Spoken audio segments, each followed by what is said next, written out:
Hello everyone and welcome to my blog. Today we're going to dive into a topic that's super relevant to all of us. It's digital health and well-being. Whether you're scrolling TikTok, binge watching Netflix, or just glued to your phone, we've all been there. But have you actually ever stopped and thought about how all the screen time affects our health? Because that's the topic that we're going to talk about. So grab your snack, settle in, and let's jump right into it. Let's start with the basics. Did you know that an average American spends 5 hours and 16 minutes on their phone every day? That's quite a chunk of time. It's about 1/4 of the day. And sure, tech has its own perks and makes life simpler in many ways and aspects, but it has its pitfalls. Too much screen time can impact our health in a myriad of ways, from eye strain and neck pain to social isolation and mental health problems. And in some cases, it might cause harm to our brains. Studies show that for adults aged 18 to 25, too much screen time can thin the cerebral cortex, the part of your brain responsible for memory, decision making, and problem solving. It doesn't stop there. Watching TV for more than 5 hours a day increases the risk of brain-related diseases like dementia, stroke, or Parkinson's. Plus, staring at screens late at night messes with your sleep by delaying melatonin release, throwing off your body's natural rhythm. And if that's not enough, excessive screen time has been linked to lower gray matter volume, the brain's tissue essential for movement, memory, and emotions. The reason for this problem is that passive screen time is like eating sugar but for your brain. It tastes good and you want more, but you're not actually feeding yourself. You're not giving your brain any nutrition. Therefore, your brain is not functioning at its best.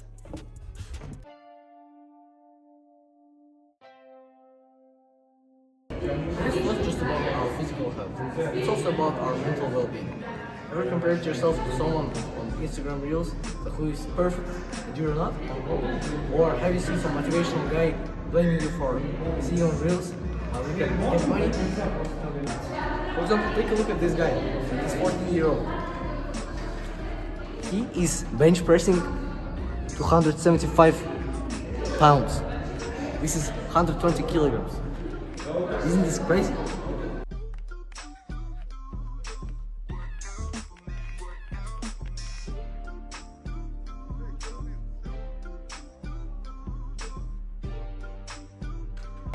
Or to rich millionaires.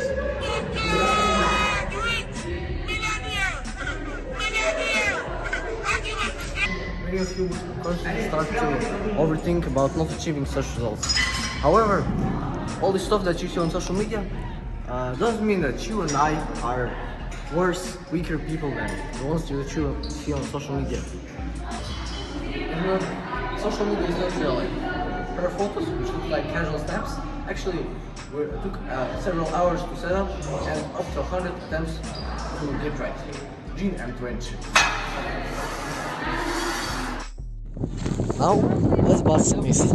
You've probably heard things that, like, for example, with blue light glasses you can watch your screen as much as you want, or that to achieve happiness you should completely leave social media. But is this really true? Well, not exactly. While blue light glasses can help reduce eye strain, they're not a magical fix. Research has explored the advantages of blue blocking lenses, particularly their potential to reduce eye strain, discomfort associated with digital device usage, and the impact of glasses on the sleep quality, especially when worn in the evening. Nevertheless, the findings indicate that there is no notable enhancement in visual performance or sleep quality linked to the use of these lenses. And quitting social media altogether, although it is most likely to improve your mental health, it's not realistic for the most of us. Instead, it's about finding a balance. For example, I started using a screen time limiter on my phone, and even though I still sometimes ignore the limits, it has reduced my average screen time. It means that I still use my phone, but I'm more intentional about it. Okay, so what can we actually do to improve our digital health? In general, replace screen time with some intentional healthy habit that fits your brain in a healthy way. Lifestyle medicine activities like exercise, good sleep, social connections, and stress management function like nutrition for your brain and mental health. But what if it's too difficult? Here are a few tips that have worked for me. Okay, so firstly, keep track of your screen time, especially before bed. You can try screen time limiter apps out, but it more relies on your self-control. Second, take regular breaks and stretch. If you work in front of a screen, make sure you take a break and look away for at least every 30 minutes. For this purpose, you can use a Pomodoro timer. Stand up, stretch and move around. When you're in your chair, back and neck stretches can help keep muscles loose. Third, if you're having eye strains, follow the 20-20-20 rule. Every 20 minutes, look at something 20 feet away for 20 seconds. It's a game changer for reducing eye strain. While sitting, stand up, sit less. Pay attention to your posture. It's really important. Fifth, keep screens out of the bed and bathroom. Seriously. Sixth, be mindful of your mental health. Unfollow accounts that make you feel bad about yourself. Or take these accounts as motivation. But remember that you shouldn't compare yourself to the people on social media, because they're often faking their results. Great things are done by a series of small things brought together. Vincent van Gogh. At the end of the day, digital health and well-being is about taking control of your own life.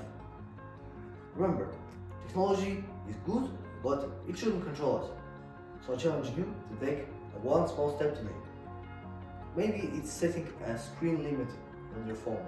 Maybe it's just taking a break from your phone for an hour. But I know you've got this. And hey, if you like this video, leave a like, comment and subscribe to our channel. And thanks you for watching. I'll see you in the next video. Goodbye.